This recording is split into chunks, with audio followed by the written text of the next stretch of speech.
This episode is brought to you by Promensal. I've done things in restaurants where I've just gone, I'm sorry, but this table's in the sun and I'm perimenopausal. I'm going to be a hot, sweaty mess if you don't move me.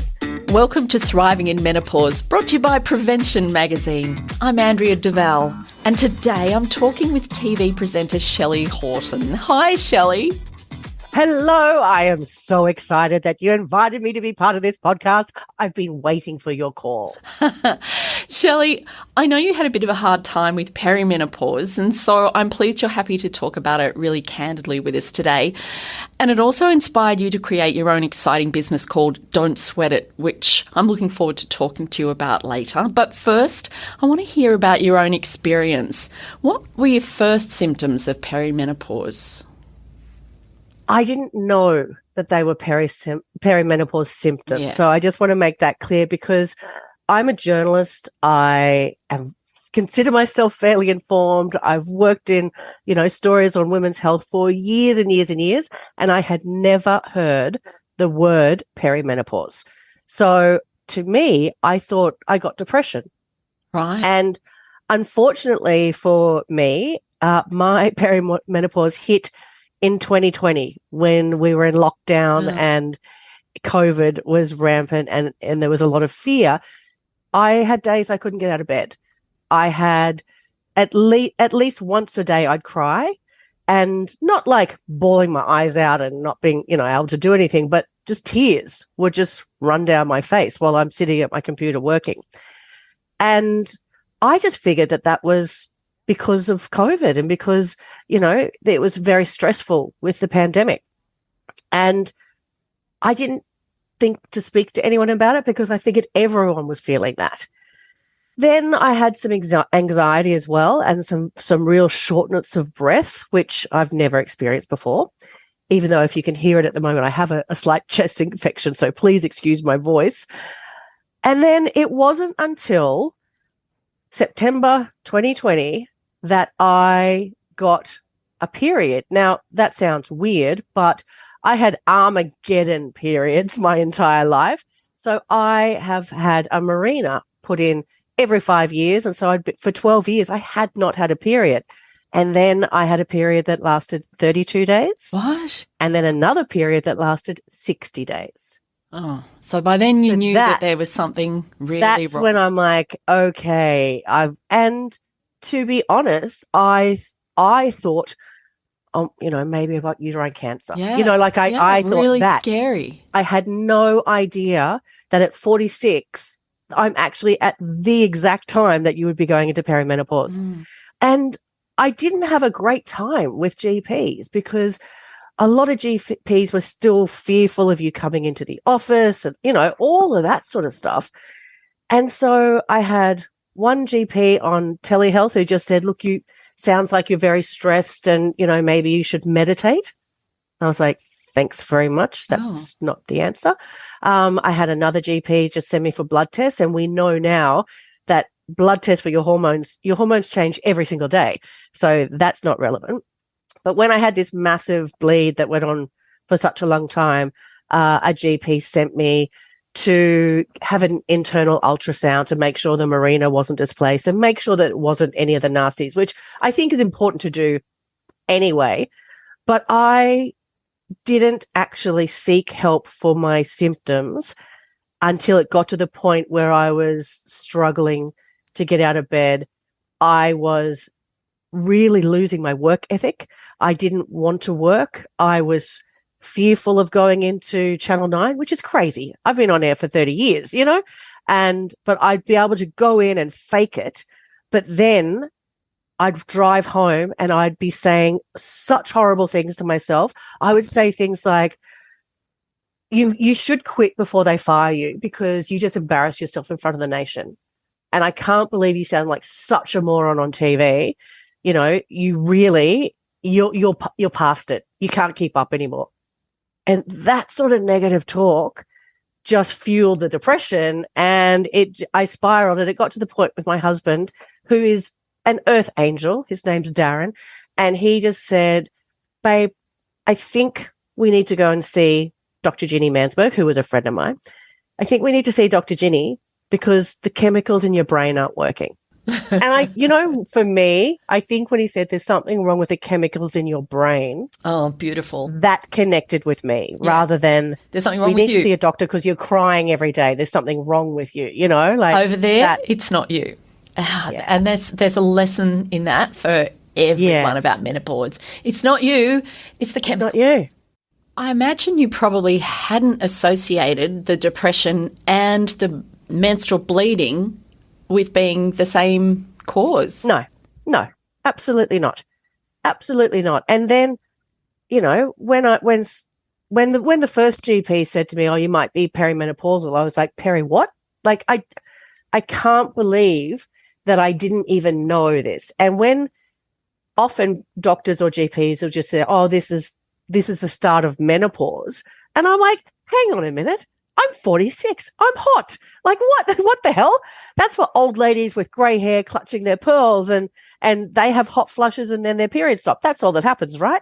Like I had no idea. And then I felt let down. Well, I felt like, I know that in previous chats you've explained to me some of the scary experiences you had with GPs. You went on quite an odyssey. Tell us some of the things they said to you. Oh, I definitely had, because I think this is where it's important to have a regular GP. I don't have a regular GP. I go to those, walk-in clinics and stuff like that because my health's pretty good. It's normally because of something like this, like a chest infection. It's not an ongoing thing. And I had a GP tell me it was just I was stressed. I had another one tell me I needed to meditate. And then I had a GP who did take it seriously and suggested that I go and see a psychologist for perimenopausal induced depression. And I'm like, great, I'm going to go and sort this out because I am a big believer in therapy. I don't go very often. I go if there's a crisis, like I go and take my car to be fixed. And I got in there and I sat down and I said, okay, so I'm not here with a sob story. I just need tools on how I can cope with perimenopausal depression. And the psychologist said to me, what's perimenopause? What? So when you have your health professionals who don't know about it, yes, what hope have you got? It's ridiculous. So Dr. Ginny said to me that, studying medicine, menopause is covered in 1 hour out of 10 years of study. Wow. 1 hour. And often it is an optional extra. So there are so many GPs who are just not trained. I had, now that I've been speaking about this as I tend to do when I feel that like there's some injustice, I actually found out my aunt when she went to see her doctor about it. And she was very teary because she too had the perimenopausal depression. He said to her, and this is in regional Queensland, but that doesn't matter. He said to her, I'll book you an appointment with a female GP. I don't do tears or smears. What? What? I don't do tears or smears. So that, as far as I'm concerned, that doctor should not be practicing medicine anymore. Absolutely. But that's the sort of thing we're up against, So I think there needs to be education for GPs. And, the fact that Ginny's one of my besties, she agrees. I'm just lucky that she has made it part of her life mission to focus on perimenopause and menopause. And the thing is, as you can imagine, Andrea, I didn't want to see her as my doctor. I drink wine with her. So I don't want her to do a pap smear or anything like that. But it got to the point where it's like, this is ridiculous that I'm not getting the help I need just because I don't want one of my best friends to treat me. And the great thing was, again, I'd kind of hidden it from her because there is a lot of shame and stigma around it. Yep. So my husband, Darren, came with me to the appointment because he said, I just want to know that you're actually relaying how much is going on. And thank God he was there because I cried through the entire appointment. And Ginny was just like, babe, I had no idea you were going through this. Why didn't you reach out? But I think that's part of it too, is sometimes when you're in this spiral, you don't know the way out. You don't know how to ask for help.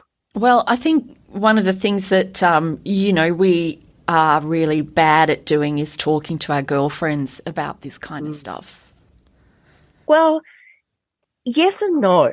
So for me, it was an interesting situation because I grew up in country Queensland in a town called Kingaroy, population 5,000.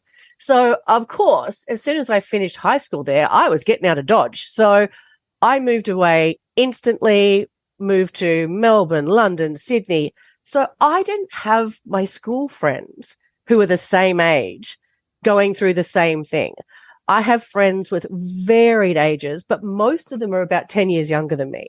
And I just felt that it wasn't, and like most of my friends are now going through the baby stage, like they have got kids, and so they're not even at the perimenopause stage. So it's been a bit, I feel like I fell through the gaps a little bit.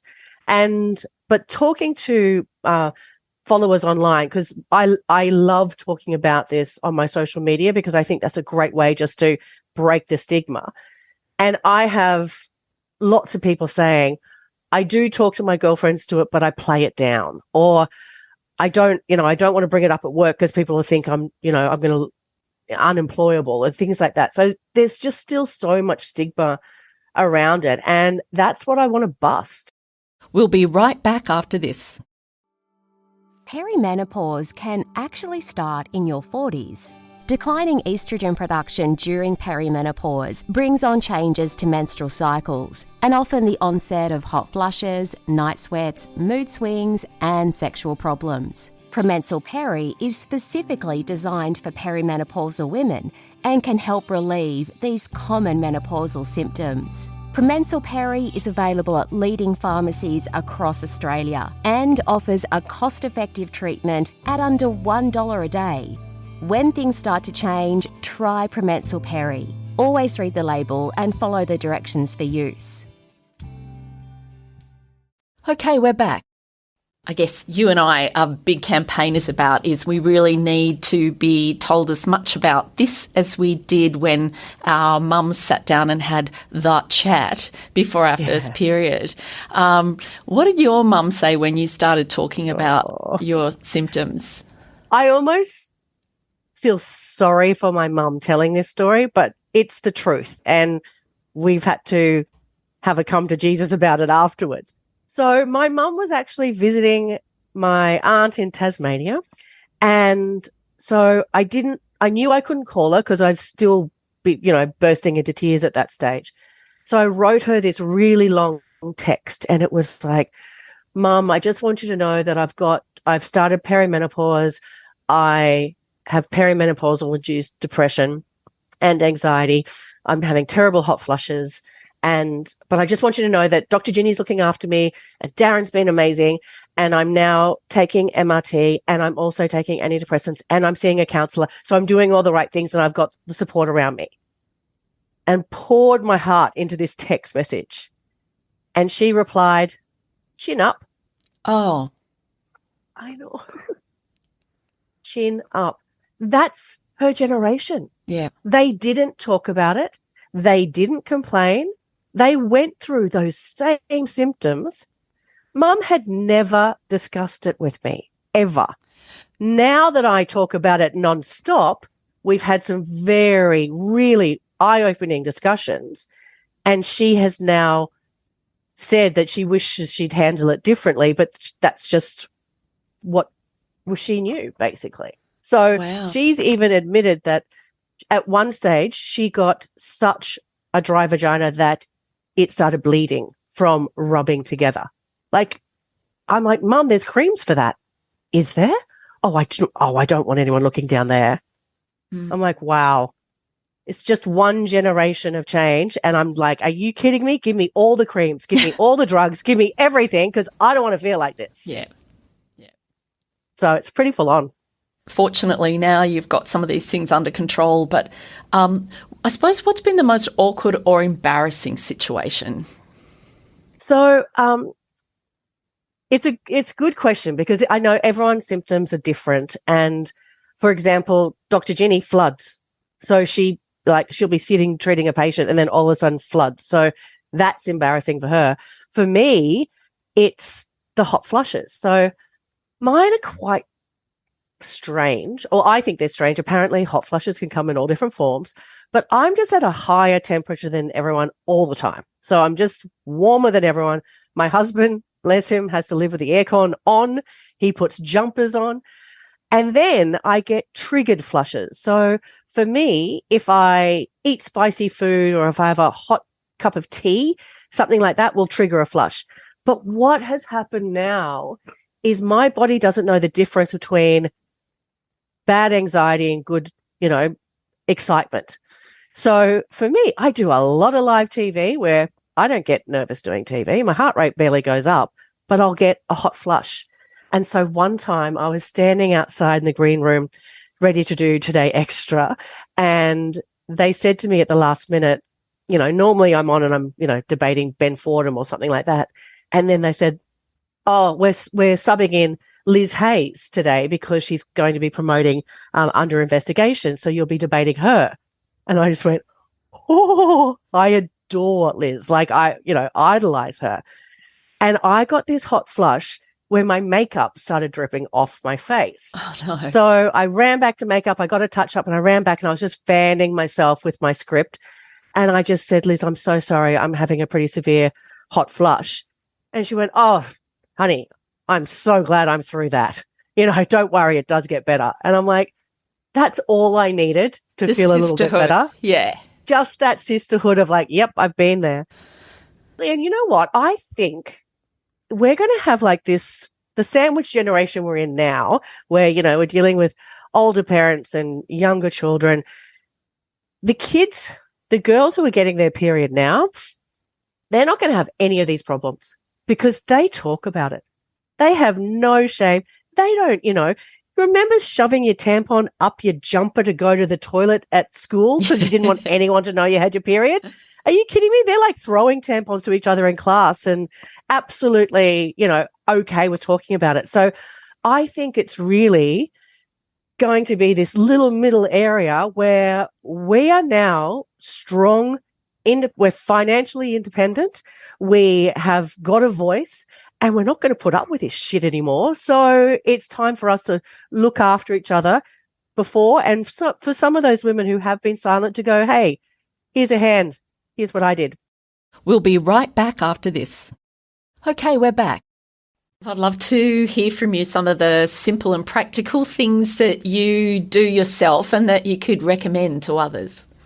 Okay, so first of all, I do not leave home without a fan. I know that sounds crazy, but I've got a cute little fold-up fan and I have it in my handbag. So whether I'm at the shops or I'm at a restaurant, I can just pull the fan out and cool myself. I also have made a pact with myself to be vocal about it. So if I'm having a hot flush at work, I will say, oh, sorry, everyone. My body's just turned into like the core temperature of the sun. So give me a few minutes. Like I just say it, but say it rather than something I need to be embarrassed about and hide. I've done things in restaurants where I've just gone, I'm sorry, but this table's in the sun and I'm perimenopausal. I'm going to be a hot, sweaty mess if you don't move. And often it's young waiters and waitresses. They are a bit shocked, but they move you, so it's kind of like saying to someone, I'm sorry, but I've just had my period. You're going to have to do this. And they just go, okay, I'll do it. So I'm being very vocal about that sort of thing. I think one of the fantastic things that when you have a really bad experience like you've had, and it certainly was for me, there is no cliff. With when you have your first period, it's such a visible thing. Ta-da, yes. Here it is. With perimenopause, it's incremental, sneaks up under all these different disguises. So there isn't the one day. And that's what makes it really hard for women to recognise when it's happening to them. But what I'm loving is that you've started a new workplace wellbeing course called Don't Sweat It, and you're talking to workplaces. So what are some of the things you're urging them to do to support women? Well, I think what I did is I created the course that I wish I had, and that is because I wasn't taught about it in school. So where am I going to get my information? Don't go to Facebook. Don't buy some magical potion off the web that's going to fix you. Get some solid evidence-based, research-proven information, because knowledge is power. So what we've done is we've created like this, it's a 1-hour online course. We've made it super affordable. So it's like, if you're buying for a workforce, it's less than $100. Like, it's cheap. And what we're saying is everyone needs to know about it. Men, women, non-binary, whatever, however you define yourself, because it affects everyone in the workplace. And the stats for workplaces are shocking, in that in the UK, they did a study and showed that out of a workforce of women aged between 45 and 54, 10% actually leave their job because of their symptoms. 14% go part-time, and 8% say no to a promotion because they don't feel they're capable. And the thing is, if everyone is aware of this and aware that there are great treatments and there are great solutions, workplaces can make such a difference. And one of those great things is simple measures like having a desk fan, like making it okay to talk about at work. I think that what we're seeing now, menopause is having a moment, just like mental health had a moment, 5-10 years ago. And now it doesn't have the stigma that it had before. So I'm trying to put it in the terms like mental health. If you're going through perimenopause, don't go and get your information online. If you had a broken leg, what would you do? You'd go to the doctor. If you're going through perimenopause, go and see a doctor. And a lot of this is, if you get the information out in workplaces, it reinforces and encourages women to do that. And we're super proud of this. And of course, because it is a workplace thing, we don't go into the driver JJs and stuff like that, because that's not a workplace issue. And so what we've done is, on top of the course, we've actually created a retreat for women where we will be talking about the vajayjay, probably a lot. So we've got that coming up June 16 to 18 on Hamilton Island. And so make sure you go to don'tsweatit.com.au and check it out, because it's going to be an empowering retreat for women to learn firsthand from Dr. Ginny and myself. And also, the great thing about it, it's not like those retreats where you can't have caffeine and you have to have green juices. We will be serving coffee and wine at night. So, we're not against the wine, but we think that we need to do a bit of dancing and let off some steam that way. Because what I found was, going through peri was so lonely. And if you actually come to a retreat like this, you'll have your sisterhood there. Everyone will have different stories you'll be able to share. And I think this, again, is about breaking down those walls and actually getting the word out there. Well, that sounds fantastic, Shelley. I know you're also involved in this current discussion with the government about leave entitlements for women during menopause. Tell me about that. Okay, here's the thing. We've got the unions saying we want menopause leave, and I wish I could shake them and go, you're wrong. This is not the answer. They are talking about an extra 12 days leave a year. Now, perimenopause can last 10 years.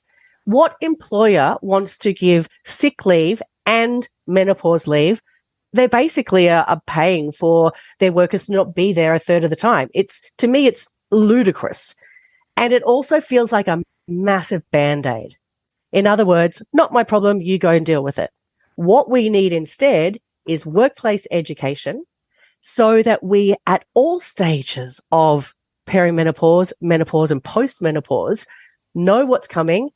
And yes, use your sick leave to go and have an appointment with an endocrinologist or a gynecologist. That's completely valid. And that's what sick leave's for. So I think that this idea of menopause leave is just not appropriate.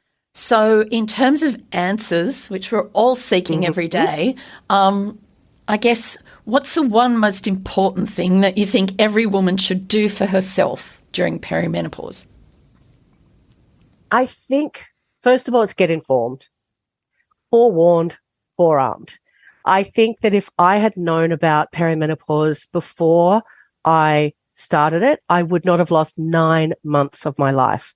9 months at age 46 is the peak of your career, really.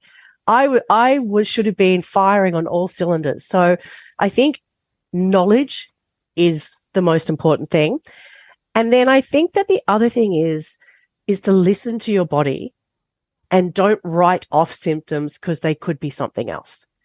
So I think learn what the symptoms are and be aware, listen to your body. And what I have had to do, and this is hard coming from a workaholic, I've had to have some down days where I just schedule my work. So I have lots of meetings and busy on one day. And then the next day I'll make sure I'm just doing sort of admin emails just so I know that I can just let my body recover. And I don't see that as a negative. I actually see that as honoring my body and doing what it needs so I can then perform at my peak the next day. So it's really about getting a bit more in tune. Does that make sense? Makes so much sense. We all need to cut good. ourselves some slack. Absolutely. Absolutely. Thanks so much for chatting with us today, Shelly. If you want to know more about her great program, don't sweat it. We have a link in the show notes. Meanwhile, for more great information about living your best life at midlife, why not pick up a copy of Prevention magazine? That's all for this week. I'm Andrea Duval, and I'll see you next time.